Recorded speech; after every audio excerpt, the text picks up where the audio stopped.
Hello viewers, welcome to my channel. In this video, I am going to solve chapter 10, exercise 10C, question number 3 for class 8.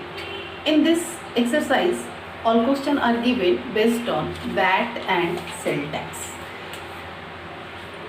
Some term which is used in this exercise, which is list price, mark price, original price, cost price at showroom, basic price. And अब ये सारे जो term है यहाँ जो मैंने इतना use किया है, ये सारे का सारे आपका किसके लिए है? सेम ही अमाउंट के लिए है. इट मीन्स मार्क प्राइस जिसे कहते हैं कि जब कोई शॉपकीपर कोई भी चीज़ खरीद करके जब लाता है तो उस पर अपना जो गेन जो होता है उसे ऐड करके जब वो एक वो प्राइस बना करके रखता है तो उसी को हम लिस्ट प्राइस भी कहते हैं, मार्क प्राइस भी कहते हैं, ओरिजिनल प्राइस भी कहते हैं, cost price at showroom and also basic price भी कहते हैं. और हमारा सेल टैक्स या VAT which is value added tax वो लगाई जाती है इन पेइंग, ना कि आपका जो मतलब कि जो हम खरीद करके जितना में लाते हैं उतना में नहीं लगता है, यानी लास्ट प्राइस पे नहीं लगते, उनको ऐड करके ही हमें बनाई जाती है. ये इस प्राइस में जो भी परसेंटेज होते हैं उसे ऐड करके हमारा जो अमाउंट हम पेड करते हैं उसे बिल अमाउंट कहते हैं. क्या कहते हैं उसे? Bill amount.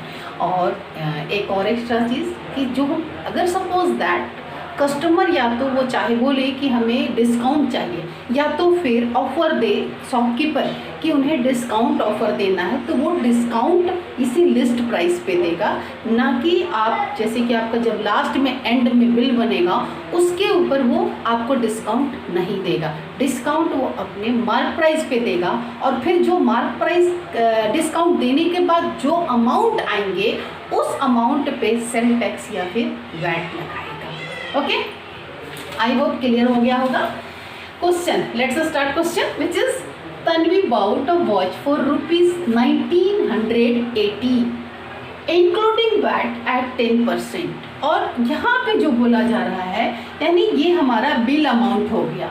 ये क्या है कि जब वैट इंक्लूड होते हैं किसी प्राइस पे तो वो प्राइस हमारा बिल अमाउंट बनता है. तो find the original price of the watch. तो उस घड़ी की ओरिजिनल प्राइस क्या होगी? उसे ओरिजिनल प्राइस बोल लो, लिस्ट प्राइस बोल लो, मार्क प्राइस बोल लो, कॉस्ट एट शोरूम प्राइस बोल लो या फिर बेसिक प्राइस बोल लो, कुछ भी बोल सकते हो. आपको जो ये क्वेश्चन दिए जाएंगे तो उन अलग अलग एक ही चीज़ का अलग अलग वर्ड यूज़ करके दिया जाएगा. ठीक है, तो इससे क्या समझ में आया? ये बिल अमाउंट है. तो bill amount equal to bill amount of watch which is 1980 है ना, and VAT value added tax which is 10%. और हमें फाइंड करनी है ओरिजिनल प्राइस. तो याद करो जब आपको एसपी और सेलिंग प्राइस गिवन होते थे और गेन परसेंट गिवन होते थे और हमें कॉस्ट प्राइस फाइंड करने के लिए दिया जाता था तो क्या करते थे? हम लेट कर लेते थे let the cost price be X. यहाँ पे भी वही करेंगे, लेट द ओरिजिनल.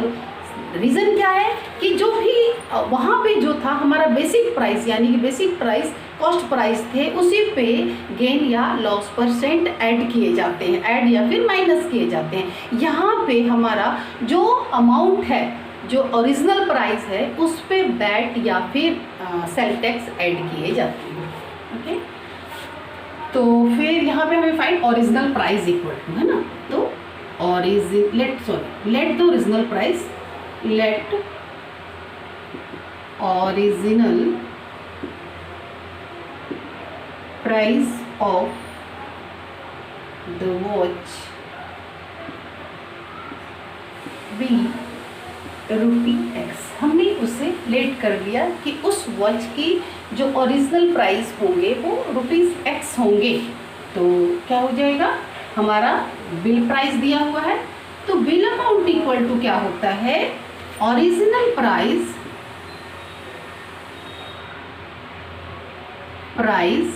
प्लस में वैट है ना,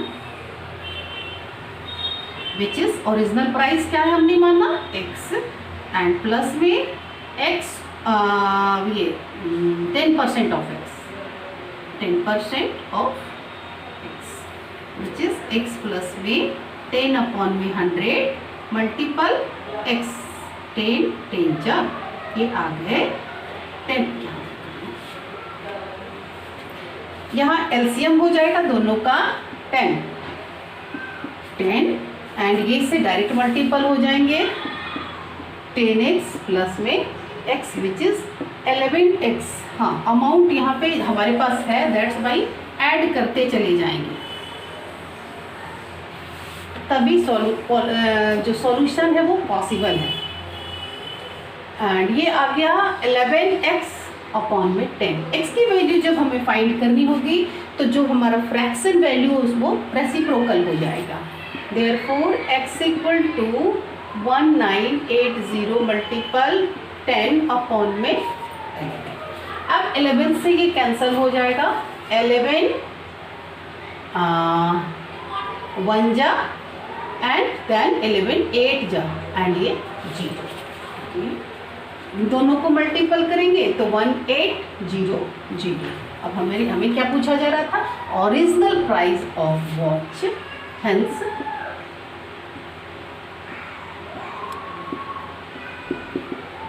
ओरिजिनल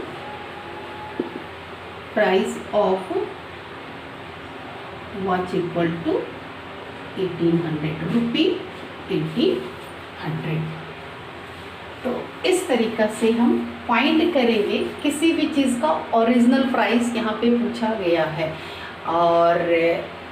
और यहाँ पे जो रेट है या परसेंट है, वैट के जगह पे सेल टैक्स भी अगर देता है तो इसी फॉर्मूला से हम फाइंड करेंगे। और हो सकता है कि जब आपको क्वेश्चन दिया जाए तो उनका जो बिल अमाउंट है हमें समझना बहुत ज़रूरी है कि जो दिया गया है अमाउंट वो क्या है, बिल अमाउंट है या फिर वो उसकी ओरिजिनल मतलब कि उसका बेसिक अमाउंट है। तो ये वाली जो अमाउंट है वो चेंज भी कर सकता है, परसेंटेज भी चेंज कर सकते हैं। तो कुछ भी क्वेश्चन में चेंज करके आपसे पूछा जा सकता है, या तो फिर ये यहाँ पे अमाउंट मतलब बैट का अमाउंट दे दे और फिर बैट का मतलब इतने रुपए में दिए गए, और फिर उनका हो सकता है कि परसेंटेज पूछ ले कि बैट की परसेंटेज क्या, रेट ऑफ बैट पूछ ले, तो भी आप रेट ऑफ बैट एक्स करके let the rate of bat भी एक्स, एंड जो भी उनकी वैल्यू होगी आप उनसे उसे फाइंड कर लोगे, जैसे कि प्रॉफिट या फिर लॉस फाइंड करते थे। तो आई होप सॉल्यूशन समझ में आ गया होगा। प्लीज़ चैनल को सब्सक्राइब कर लें, बेल आइकन को दबा दें, लाइक और शेयर करना